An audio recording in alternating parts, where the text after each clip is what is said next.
Bapak dan Ibu guru hebat, dalam Merdeka Belajar, murid perlu diarahkan untuk memiliki pola pikir bertumbuh agar dapat mengembangkan minat, bakat, dan prestasi dalam belajarnya. Saya, Waluyo Agus Widodo, dari SDN 1 Guntung Manggis, Kota Banjarbaru, akan berbagi cara mudah dan sederhana dalam memupuk pola pikir bertumbuh pada murid.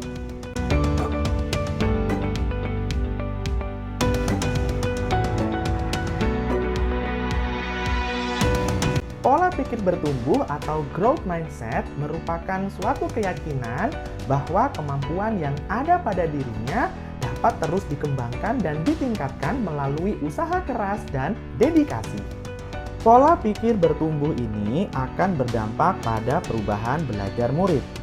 Mereka akan mudah menguasai pengetahuan baru, kompetensi baru, metode baru, topik baru, dan juga teknologi yang baru.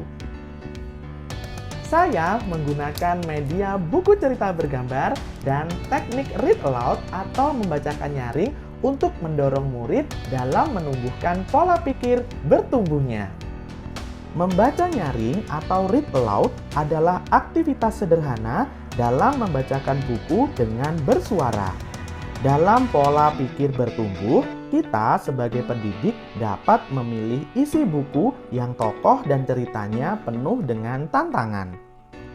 Tujuannya adalah mengenalkan dan membiasakan murid untuk berhadapan dengan usaha, tantangan, kesalahan, dan umpan balik. Orang dengan pola pikir bertumbuh akan terbiasa menghadapi dan menerima 4 hal tersebut. Berbeda dengan orang yang memiliki pola pikir statis di mana cenderung tidak terbiasa dan terkesan menghindari 4 hal tersebut. Dalam membacakan buku untuk murid, perlu kita imbangi dengan diskusi tentang isi buku yang kita bacakan. Sehingga terciptalah komunikasi positif dua arah antara kita sebagai pembaca dan murid sebagai pendengar. Dalam berdiskusi, tidak hanya kita sebagai pembaca yang harus dipahami oleh murid, tapi kita juga harus memahami murid kita sebagai pendengar. Kita harus bisa memantik murid untuk memberi tanggapan atau komentar yang positif terhadap isi cerita. Misalnya, kita membacakan sebuah buku cerita yang isinya terdapat tokoh yang menginginkan sesuatu. Dan untuk mendapatkan keinginannya tersebut, tokoh harus berusaha. Tentunya di tengah jalan tokoh akan mengalami hambatan, rintangan, kesalahan, atau mengalami suatu kegagalan. Namun tokoh tidak akan menyerah, dia akan mencoba dan mencoba lagi sampai akhirnya dia berhasil.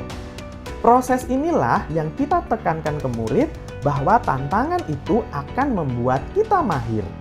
Kalau kita terus mencoba, kita akan bisa. Atau saat gagal, kita boleh bersedih. Itu wajar sebagai manusia. Tapi setelah itu kita harus bangkit lagi untuk mencobanya kembali. Menjalin diskusi dengan murid memerlukan perekat dan media. Dalam hal ini adalah komunikasi dan buku cerita. Komunikasi yang efektif merupakan kunci untuk membentuk potensi pembelajaran yang bermakna. Buku cerita akan mengenalkan permasalahan atau konflik yang ada di sekitar kehidupan murid. Tanya jawab dan diskusi dalam membacakan nyaring tidak harus selalu berawal dari murid.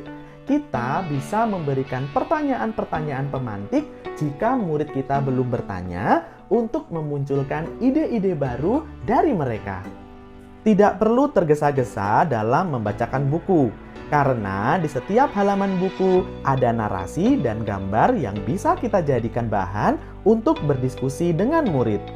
Hasil dari aktivitas membaca nyaring, murid akan terbiasa untuk mengemukakan pendapat, bertanya, menghargai suatu usaha atau proses, tidak takut gagal, dan memicu rasa ingin tahunya untuk belajar hal-hal baru.